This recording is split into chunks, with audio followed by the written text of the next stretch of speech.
Olá, irmãos e amigos, estamos juntos novamente para meditarmos na carta do apóstolo Paulo aos Romanos. Estamos já na nossa quinta meditação, falando sobre o amor, a marca de uma igreja saudável.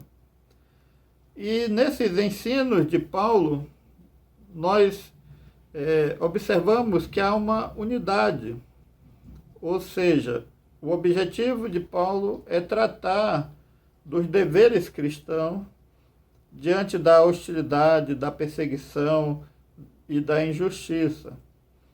E ele, então, está colocando diante de nós, de maneira prática e concreta, como esse amor ele deve ser aplicado. Ele vai colocar duas dimensões aqui relacionadas ao amor. A questão ética, mostrando que o amor apresentado é sagrado, ou seja, não é somente um sentimento, desejo, mas é algo sublime que reflete o bem e a oposição ao mal. Também ele mostra que o amor ele se manifesta de maneira prática nos relacionamentos na igreja, entre os irmãos, e no relacionamento prático na sociedade, entre cristãos e não cristãos. E o que ele está tratando aqui é que somente os cristãos que possuem um relacionamento profundo com Deus, uma maturidade espiritual, uma saúde social, vão poder realmente cumprir essas orientações que estão sendo trazidas aqui. O verso 17 e 18 nos dizem o seguinte: a ninguém torneis mal por mal, procurai as coisas dignas perante todos os homens. Se for possível, quanto depender de vós, tende paz com todos os homens. Então, o nosso texto é esse. Primeiro, ele começa exortando a não retribuir mal com mal. Não, a ninguém torneis mal por mal. Essa é uma exigência muito séria e muito importante na Bíblia. E ela é feita a todos os cristãos. Nós não devemos odiar o outro porque ele nos odeia. Nós não devemos amaldiçoar o outro porque ele nos amaldiçoou. Nós não devemos falar mal do outro porque ele falou mal de nós. Nós não devemos roubar o outro porque ele nos roubou. Nós não devemos trair o outro porque ele me traiu. Nós não devemos pagar com a mesma moeda, olho por olho, dente por dente. Então, o cristão ele é exortado a não agir dessa forma. Apesar da natureza humana, natural, essas reações serem automáticas, elas são pecaminosas e elas não agradam a Deus. O conselho bíblico, tanto no Velho como no Novo Testamento, vai seguir sempre essa mesma linha. Por exemplo, Salomão, em Provérbios 20, ele diz assim: não digas, vingar-me-ei do mal, espera pelo Senhor e ele te livrará. Não diga, vingar-me-ei do mal. Jesus também falando sobre isso, em Mateus 5, ele diz o seguinte: ouviste que foi dito, amarás ao teu próximo e odiarás os teus inimigos. Eu, porém, vos digo, amai os vossos inimigos e orai pelos que vos perseguem. O apóstolo Pedro também, tratando desse assunto, com Paulo, que estamos lendo, ele diz assim: não retribua mal com mal, nem insulto com insulto.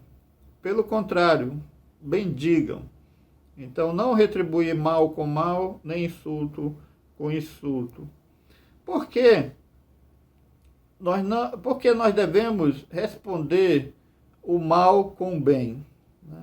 Qual é a lógica que tem nisso, já que, de maneira geral, as pessoas não fazem assim, até muitos crentes respondem o mal com o mal, mas por que a Bíblia nos exorta e exige de nós que devemos responder ao mal com o bem? Primeiro, porque a Bíblia ensina que a vingança é uma prerrogativa divina. Deus é o justo juiz. Deus é o juiz perfeito. E ele age no tempo certo, da maneira correta. Diferente de nós que agimos conforme a raiva, o ódio, aquilo que está em nosso coração e muitas vezes de maneira incorreta. Deus, ele é o justo juiz porque ele conhece o coração dos homens. Ele sabe o que se passa em nosso coração, ele sabe tudo o que acontece na nossa vida. E só Deus tem condições e capacidade para administrar a vingança de maneira sábia e de maneira perfeita. Então, Deus é o justo juiz. É prerrogativa de Deus, é prerrogativa divina a justiça. Não devemos dar lugar à ira. A ira do homem, a Bíblia diz, não produz a justiça de Deus. Está em Tiago 1,20. Pois a ira do homem não produz a justiça de Deus. Então nós não devemos responder o mal com o mal, porque a nossa ira, ela não produz justiça, ela produz ódio, ela produz violência, ela produz mal, mas não a justiça. E aqui nós vemos que há uma dimensão espiritual negativa na ira. Ou seja, a ira, ela nos prejudica, ela nos afeta espiritualmente, emocionalmente, fisicamente, nos afeta na família e nos nossos relacionamentos. Então, a ira, ela causa um estrago muito grande. Por isso que nós não devemos pagar o mal com o mal. Também, nós não devemos responder o mal com o mal, e sim com o bem, porque nós precisamos vencer o mal. E não se vence o mal praticando o mal. Vencer não é destruir a pessoa, derrotá-la. Vencer o mal é conquistar essa pessoa que praticou o mal contra nós para o bem. Ou seja, ajudá-la a se libertar desse mal que há em seu coração, na sua vida. E o exemplo maior disso está no próprio Deus. Nós transgredimos, nós desobedecemos a Deus, mas Deus nos amou e Ele veio nos salvar e Ele enviou o seu Filho, não para nos destruir, mas para nos conquistar, para transformar a nossa natureza. Nós devemos responder o mal com o bem, porque somos diferentes. Ou seja, nós não somos iguais àquela pessoa que causou o mal. A Bíblia diz que nós devemos ser como nosso Pai Celestial. Em Lucas, no capítulo 6, verso 35 a 36, Jesus falando, ele diz o seguinte: amai, porém, os vossos inimigos, fazei bem e emprestai, nunca desanimando, e grande será a vossa recompensa, e sereis filhos do Altíssimo, porque ele é benigno até para com os ingratos e maus. Sedes misericordiosos, como também vosso Pai é misericordioso. Então nós devemos fazer o bem nunca desanimar, porque ele diz que nós receberemos uma grande recompensa e seremos filhos de Deus. Nós devemos abençoar, bendizer aqueles que nos maldizem. Nós devemos ser misericordiosos, porque Deus, o Pai, é misericordioso. Um outro motivo para responder ao mal com o bem é que nós seremos recompensados por Deus, seremos abençoados por Ele e seremos chamados filhos de Deus. Então nós devemos não responder o mal com o mal, mas responder o mal com o bem. Ele diz também que nós devemos procurar as coisas dignas perante os homens. A ideia aqui é que nós devemos procurar ou praticar coisas nobres, um comportamento honrado, louvável, que sirva de inspiração para as outras pessoas, que as pessoas possam se admirar do nosso comportamento diante da injustiça, diante do mal praticado contra nós. Nós devemos nos aplicar através do nosso pensamento, da nossa meditação. A ideia aqui, procurar as coisas dignas, é a ideia de que eu vou me preparar de antemão, planejando o que eu vou fazer diante de uma pessoa má, diante de uma pessoa que me agride, me ataca, me engana. Eu devo ter um pensamento, uma atitude pré-estabelecida diante dessas questões. Eu não devo ser guiado pelo ímpeto do momento, pela circunstância do momento, pela raiva ou por alguma coisa, por algum sentimento de excitação momentânea, mas eu já devo, ao sair de casa, nas minhas orações, diante de situações, eu já devo ter estabelecido que tipo de comportamento ou de atitude eu vou ter diante dessas situações, diante dessas pessoas, para que eu não seja pego desprevenido. Em 2 Coríntios 8, 21, diz assim: pois estamos tendo cuidado de fazer o que é correto, não apenas aos olhos do Senhor, mas também aos olhos dos homens, tendo cuidado de fazer o que é correto. Nós devemos nos prevenir para lidar com esse tipo de situação. Alguém que nos ofende, alguém que nos engana, alguém que por algum motivo nos causa algum constrangimento, age com injustiça. Ou seja, nosso temperamento, nossa ação, ela precisa estar clara diante de nós. O que eu vou fazer quando uma situação dessa acontecer? E a ideia é que esse comportamento honesto, puro, seja estabelecido e não ser guiado pelo momento. Conforme o nosso comportamento, a glória de Deus, ela vai ser exaltada ou ela vai ser reprovada pelos nossos pecados. O mundo, as pessoas que não conhecem a Cristo, não conhecem o Evangelho, elas têm uma noção de bondade, de nobreza.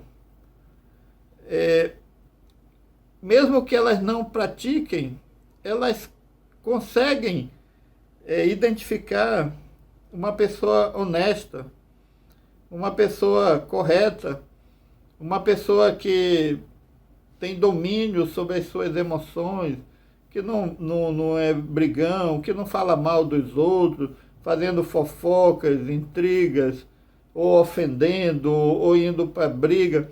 As pessoas percebem o caráter bondoso de uma pessoa. E essa é a ideia. As pessoas precisam ver em nós um caráter cristão, de bondade, de amor, de perdão, em nossas ações diante das circunstâncias da vida.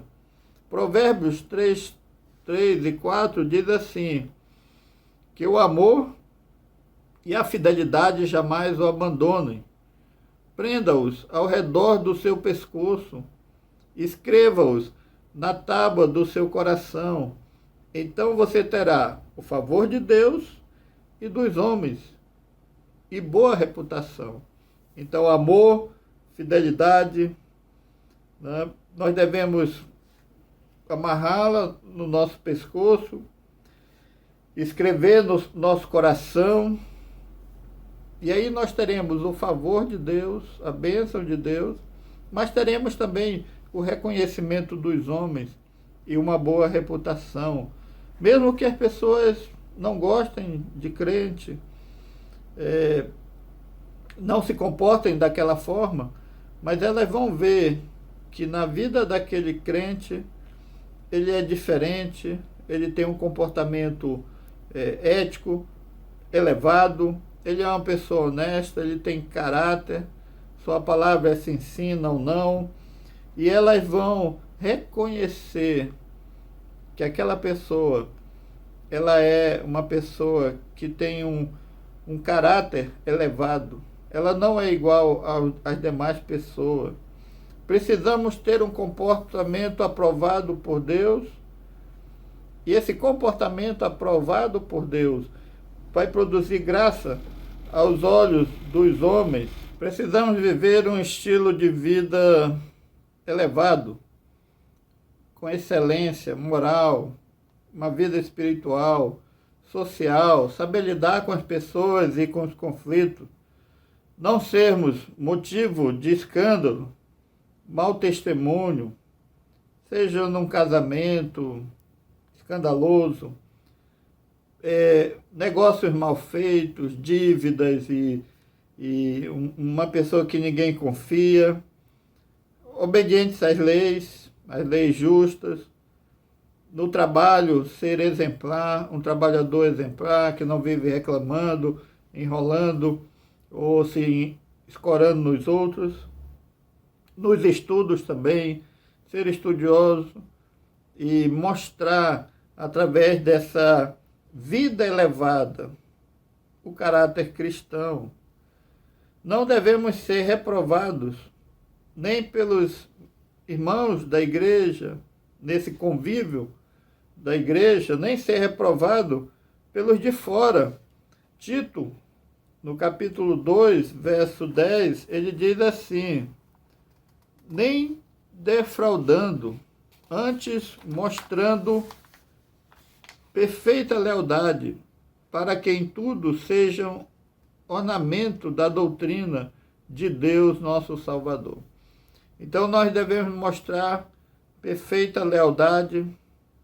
E aí esse texto de Tito, ele está falando sobre várias pessoas de nível social diferentes, aqui os escravos, mas ele vai falar de outros. E ele diz que o nosso comportamento em tudo sejam ornamento da doutrina de Deus, nosso Salvador. Ou seja, tudo que nós fazemos, ele serve de adorno para a doutrina de Cristo, para o ensinamento cristão. O que ele está exortando aqui é que nós, na nossa vida, no nosso relacionamento, no nosso comportamento, nós estamos adicionando beleza ao Evangelho.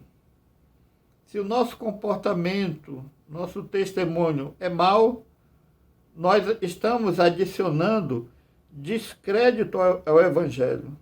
Mas se o nosso comportamento é bom, elevado, nós estamos adicionando beleza para que as pessoas possam ouvir favoravelmente a mensagem do amor de Deus. Mesmo que elas não aceitem o Evangelho, mas elas vão ver, através do nosso testemunho, o que é ser um cristão. Infelizmente, muitas pessoas costumam dizer assim: para ser um crente como esse, eu prefiro não ser crente. Para ser mentiroso como esse, eu prefiro não ser crente. Para comprar e não pagar suas dívidas como esse, eu prefiro não ser crente. Para atrair a esposa como esse, eu prefiro não ser crente. Por quê? Porque nosso comportamento gera descrédito à mensagem que nós proclamamos. Muitas pessoas dizem: ser cristão assim não vale nada. Diz, domingo está na igreja com a Bíblia embaixo do braço e durante a semana é um satanás no trabalho, na vizinhança, em casa, fazendo tudo de errado. Então, o nosso comportamento, o nosso testemunho é um adorno, é algo que embeleza a doutrina cristã. E se nós embelezamos, isso se torna atrativo e as pessoas veem realmente algo bom na fé cristã e no nosso testemunho cristão. Quando a doutrina cristã está apenas em palavras, a pessoa fala, mas não vive, não há poder, porque ela não se tornou viva, encarnada na vida do cristão. Então ela não é aceita, ela é rejeitada. Eu creio que um dos grandes problemas do cristianismo no nosso país é a falta de testemunhos exemplares, piedosos dos cristãos.